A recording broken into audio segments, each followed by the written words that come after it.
So who's ready to head out to Vegas and do things we won't be talking about on any videos? You sure that getup of yours isn't gonna be too hot?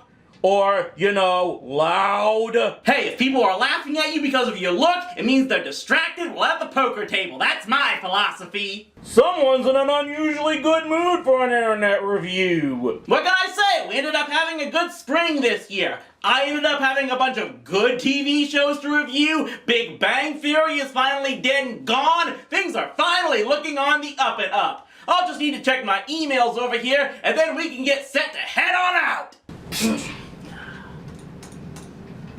What? Someone actually found episodes of a long-lost TV show? Yeah!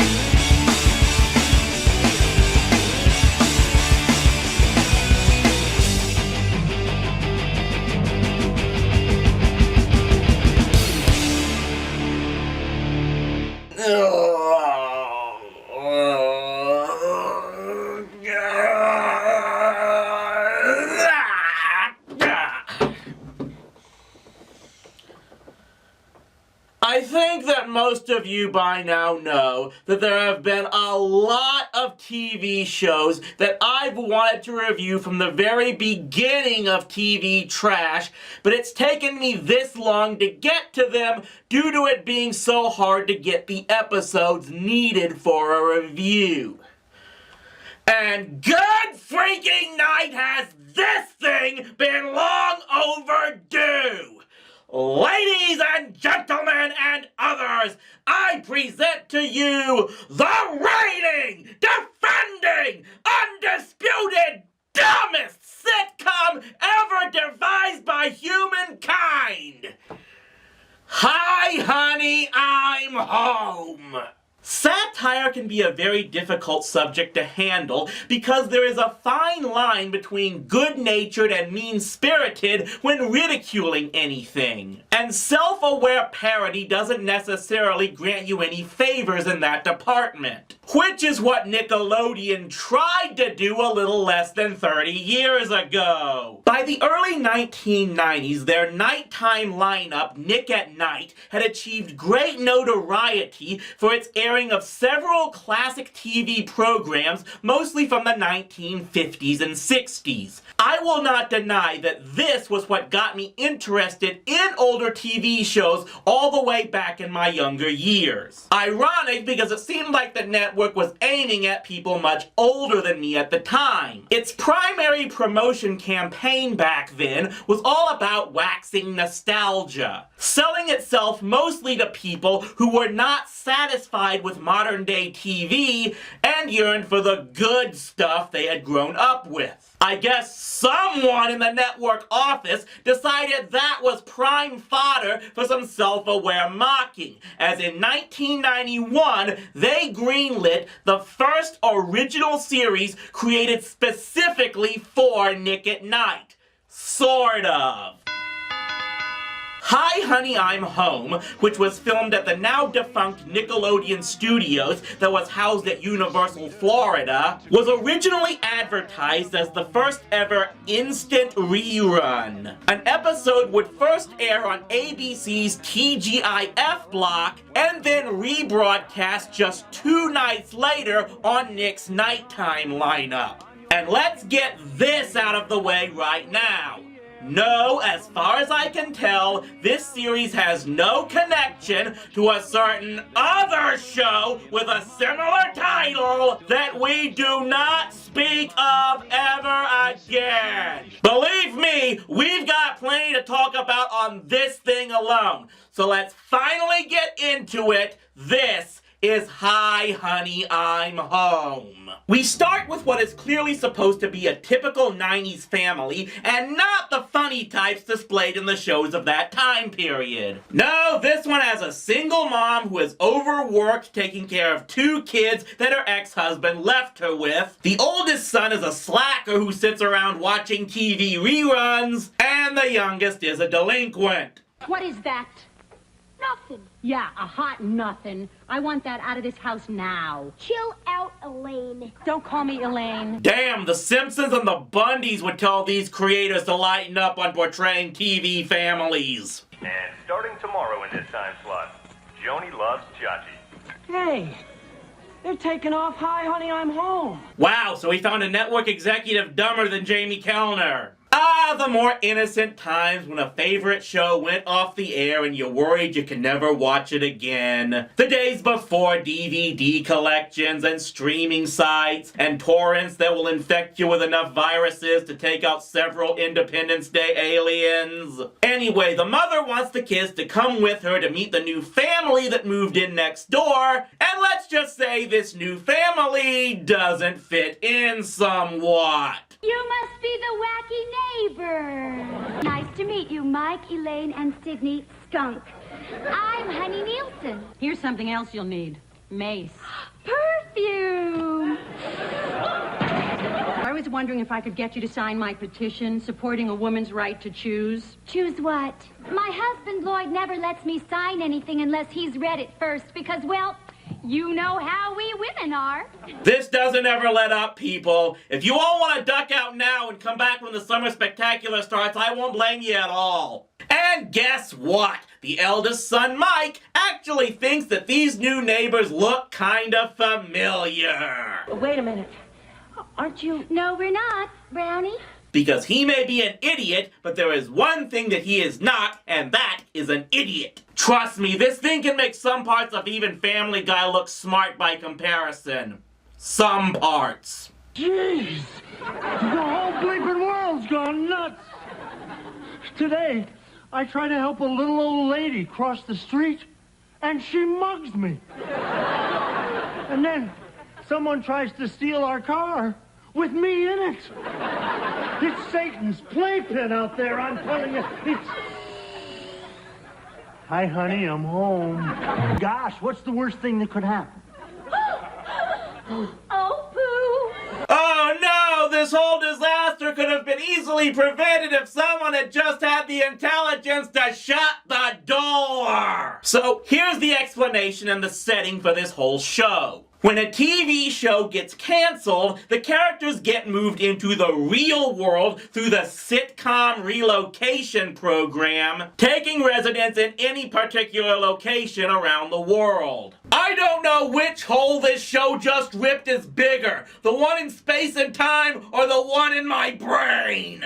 Of course, such older characters like the Nielsens would have a lot of trouble fitting into a modern-day real world and adjusting properly. Which is why they were given a book on how to live in modern times, along with that little device that can change them back and forth from their old monochrome existence into the world of color. It's called a Turnerizer. Wow! I mean, wow! We actually found it, people! A joke about Ted Turner that makes Vince McMahon's billionaire Ted sketches actually look clever! Between that and calling the fictitious TV family the Nielsens, I am surprised these writers didn't get their own series on Comedy Central! But now, okay, let's talk about this entire concept that the whole show is based around. The premise of this show is that all TV characters live in their own world together. Yes, I'm getting flashbacks to Oridon. Someone shoot me with a tranquilizer stat. But they can only live in this world so long as their show is on the airwaves in our world. If their show gets taken off the air, they get evicted from their world and made to live in ours until they can get back on the air. That actually makes sense. No, it doesn't! You're telling telling me that if Bewitched was ever not airing on a TV network, Samantha and Darren would have to live somewhere in real-life middle America, and the people running this sitcom relocation program would not have any concern that someone living next door would recognize them from having watched their show? Which, you know, is exactly what happens here! You'd basically have every single canceled sitcom family dealing with their own Gladys Kravitz. Yeah, that wouldn't be so different for Samantha and Darren, but it might be a problem for the Cleavers. And yeah, it says sitcom relocation program. So what happens when dramas get taken off the air? Will they have an entirely different division if something like Star Trek got taken off?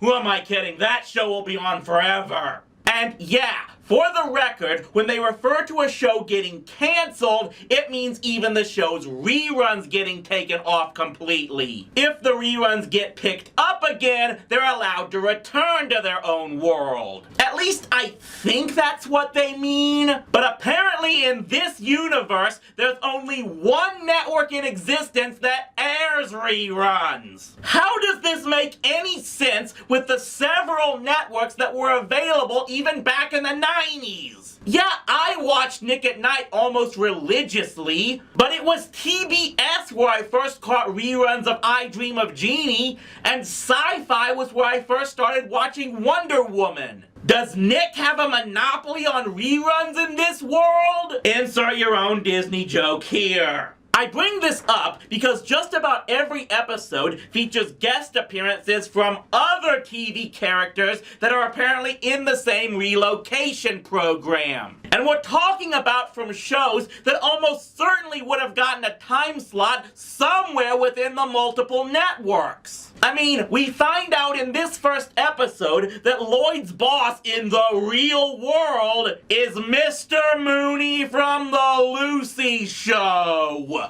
The reason I came over here this evening was to tell you that the plant is closing down. We're all out of a job. And then in the first season's finale, the show that Nielsen's are up against for a newly opened spot is... The Brady Bunch! Mike. Carol, Marcia, Jan, Cindy, Greg, Peter, Bobby, Alice! Damn it, now I want to see the Bradys mop the floor with these Nielsen's in a Battle of the Network Stars episode, and I know I'll never get back! That's the series in a nutshell. Shoehorning in as many guest stars from actual old shows as possible, along with jokes that seem to make fun of the Nielsen's incredibly old-fashioned TV ways and how they clash with the then modern world of the early 90s. You know, I work a full-time job, raise 2 kids, and go to night school 3 times a week. And your husband allows you to do that? Heat package for 20 minutes on high in microwave oven, huh? Oh, the oven! You know, kind of like Roger Rabbit. Only nothing like Roger Rabbit because Roger Rabbit was good. This thing would give Food Fight a run for its money and stupidity. Mercifully, they only had 13 episodes, split into 2 seasons, so we didn't get many more intriguingly not at all annoying plots, like Honey getting a job at a biker bar. I think someone's had quite enough.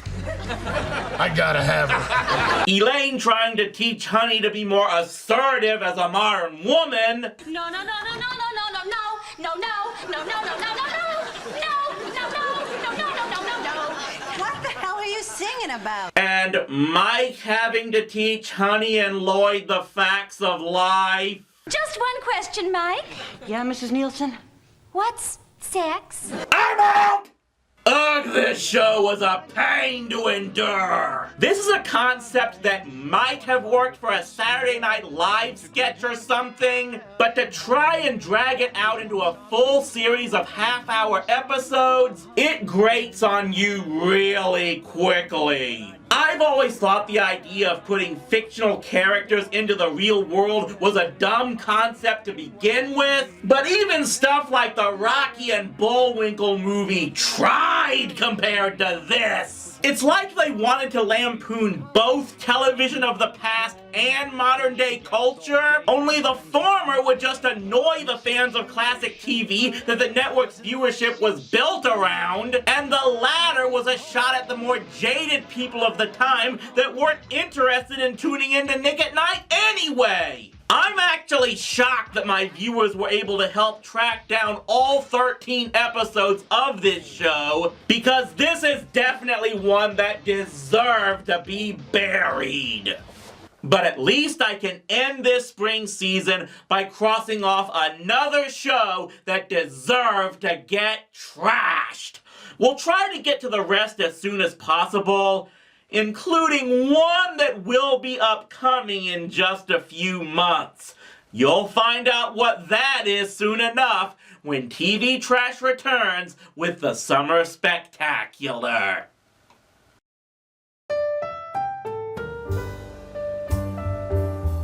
I guess this didn't turn out to be a happy ending for this spring season after all.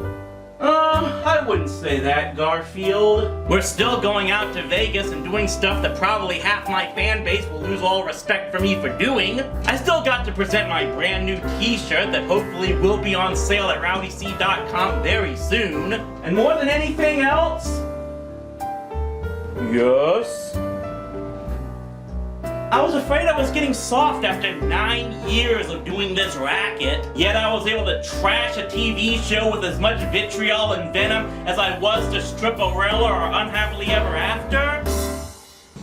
I'd say I've still got what it takes.